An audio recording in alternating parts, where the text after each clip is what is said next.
Salut à toutes et à tous, ici Valentin pour la chaîne André et Valentin et aujourd'hui on se retrouve pour une nouvelle vidéo. Et dans cette vidéo je vais vous parler du empty slotting. Donc je vous expliquerai qu'est-ce que c'est, à quoi ça sert et en quoi ça nous avantage. Alors le empty slotting c'est une sorte de technique, un tips qui se pratique lors des F2L. Qui nous permet en fait de faire moins de regrip pour certains cas d'F2L, donc il y en a deux. Aussi de l'exécuter ces deux certains cas plus rapidement et faire donc moins de mouvements. Donc alors voici ces deux certains cas. Alors pour commencer c'est celui-ci, c'est lorsque en fait vous avez une arête qui est bien placée donc, et que le coin qui se relie avec cette arête n'est pas placé. Donc il peut être en haut, ici, ça n'a pas d'importance. Donc là j'ai le même cas ici, hein, voilà. Et pour le deuxième cas, c'est quand vous avez en fait le coin qui est bien placé de la paire et l'arête qui se trouve sur la tranche du haut. Donc j'ai le même cas ici. Donc alors habituellement lorsque vous avez ces cas en cours de résolution, vous faites tout simplement les algos que vous connaissez, genre pour celui-ci vous faites ça, je crée la paire et je l'insère. Par exemple pour lui aussi, hein, vous faites ça. Et pour le deuxième cas, lorsque vous avez ça, à mon avis vous faites un regrip et vous faites un belge. Donc ça peut quand même prendre beaucoup de temps et nous faire des lock-ups, surtout pour les regrips. Et alors moi dans cette vidéo je vais vous apprendre une technique beaucoup plus simple, beaucoup plus intuitive, qui s'appelle donc le empty slotting. Et qui en plus est super puisqu'elle est utilisable par les moyens cubeurs, je veux dire entre 20 et 30 secondes. Ceux qui sont à 7 secondes, ils utilisent aussi le empty slotting. Moi je l'utilise aussi, donc franchement ça s'utilise à tout type de niveau. Je ne vais pas tarder à vous expliquer qu'est-ce que c'est, donc c'est parti. Alors comment marche le empty slotting? Donc là par exemple je vous ai mis un cas tout simple, avec l'arête bien placée, donc la bleu-orange, et le coin qui se rapporte à cette arête, la blanc-bleu-orange, donc il devra se placer ici. Alors à la place de faire l'algo standard qui est donc U'R et d'autres mouvements, je vais tout simplement chercher à insérer ce coin ici sans casser cette arête. Alors vous allez comprendre très vite. Donc je dois insérer ce coin ici. Comment je peux faire? Eh ben je vais tout simplement décaler ça ici pour en fait insérer mon coin à cet emplacement là, parce que cet emplacement c'était celui qui était ici, vous êtes d'accord? Je vais tout simplement le décaler afin de ne rien casser ici, hop, d'insérer mon coin et de remettre mon emplacement où je devais placer mon coin.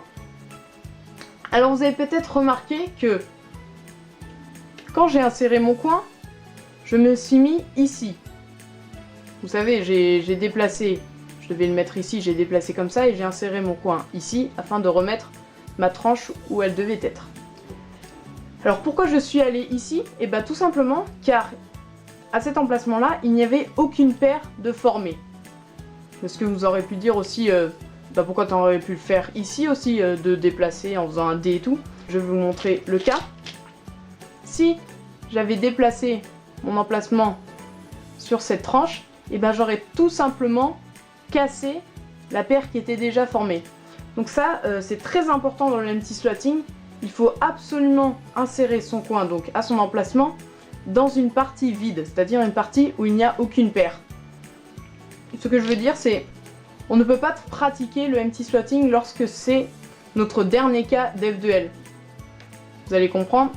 Là, par exemple, j'ai donc mon arête de bien placée et son coin qui se rapporte avec l'arête pour former une paire.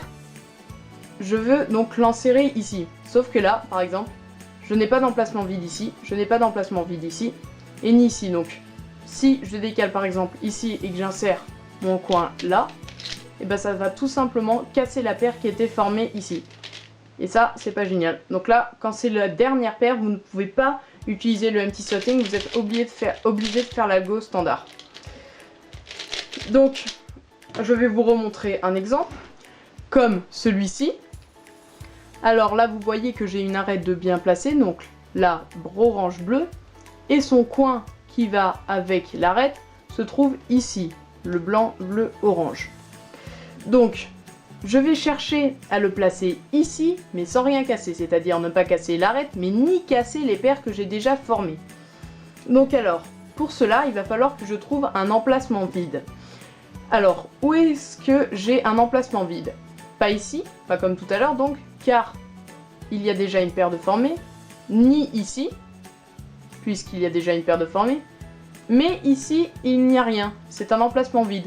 Donc je vais pouvoir déplacer mon emplacement à cet endroit-là, afin de pouvoir insérer ma paire dans son emplacement et remettre le coin, donc en faisant des deux, le remettre et je n'aurai rien cassé.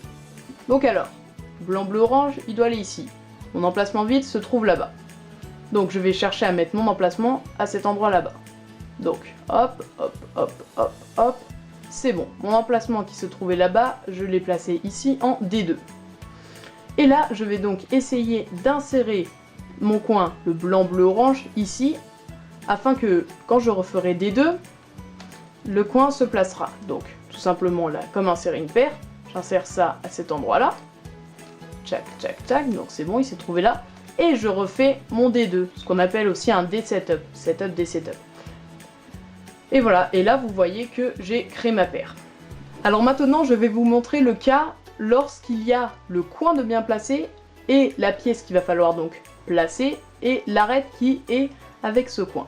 Alors là nous avons par exemple le blanc, orange, bleu qui est donc bien placé, donc là on ne doit pas s'en préoccuper, mais la pièce qu'on va devoir placer c'est la orange, bleu.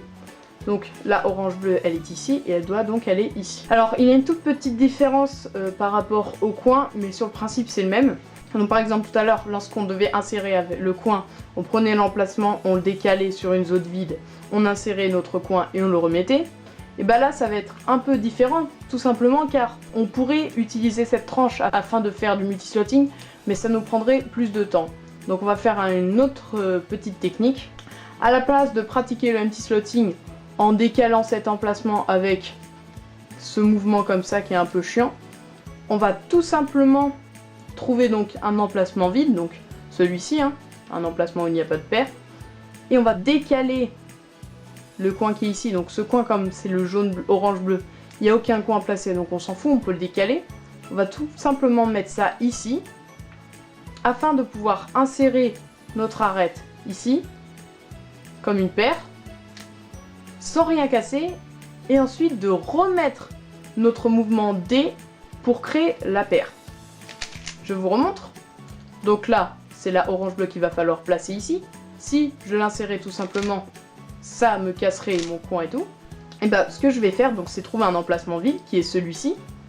Et je vais tout simplement décaler ce qui est ici, c'est-à-dire là, il n'y a rien, donc je vais décaler ça ici, afin de pouvoir insérer cette arête sans ne rien casser et remettre le coin, et comme ça, ça ne donc rien casser. Voilà, donc je vais insérer mon arête, je prends l'emplacement vide, je le mets ici parce que ça va rien casser, j'insère mon arête et je remets. Voilà, donc je vous remontrer avec un autre cas, celui-ci, donc c'est le symétrique à peu près.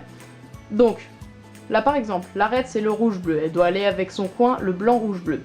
Si je l'insérais normalement, ça me casserait mon coin. Donc ce que je vais chercher, c'est un emplacement vide, donc un emplacement où il n'y a pas de paire formée. Ici, il n'est pas vide, une paire est formée. Ici non plus. Et ici, c'est bon, l'emplacement est vide. On ne va ne rien casser si on l'utilise. Donc, je vais tout simplement chercher à déplacer ce petit emplacement à cet endroit ici, afin de pouvoir insérer mon arête ici, sans rien casser. Parce que si j'insérais mon arête tout simplement comme ça me casserait le coin qui était déjà placé, ça me l'enlèverait. Donc je vais décaler cet emplacement, je peux placer mon arête et remettre. Donc voilà, donc c'est vraiment très intuitif et très facile lorsqu'on a compris le truc. Ça peut peut-être paraître un peu difficile, ou on peut se dire, à mon avis ça va être un peu long à faire lors des soldes, mais quand on a pris le coup de main, je vais vous montrer par exemple sur un solde. À chaque fois j'en tombe sur un de toute façon. Bah, c'est vraiment très pratique. Donc, alors.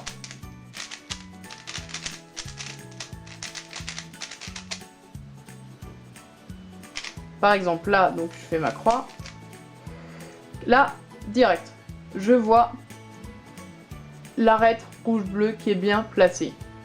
l'arête rouge-bleu, qu'est-ce que je vais faire? Et ben je vais essayer de trouver son coin qui doit aller à cet emplacement-là, donc celui en dessous. Et ben là, coup de bol parce qu'il est facile à repérer. Le coin qui doit aller en dessous, il est ici. Et en plus c'est facile parce que comme c'est ma première paire, je peux décaler mon emplacement n'importe où, ça ne cassera rien puisque on n'a créé aucune paire, on n'a inséré aucune paire. Donc, premier cas, donc c'est celui-ci. Je vais donc chercher à orienter, tout simplement parce qu'il est déjà bien placé, ce coin afin de le remettre pour créer une paire. Donc là, par exemple, qu'est-ce que je vais faire? Je vais le décaler ici car je ne vais rien casser, comme c'est un emplacement vide. J'oriente ce coin, parce qu'il est déjà bien placé.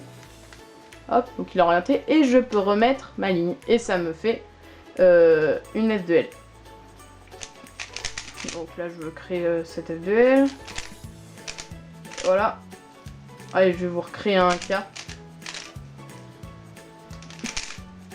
Donc, par exemple, celui-ci.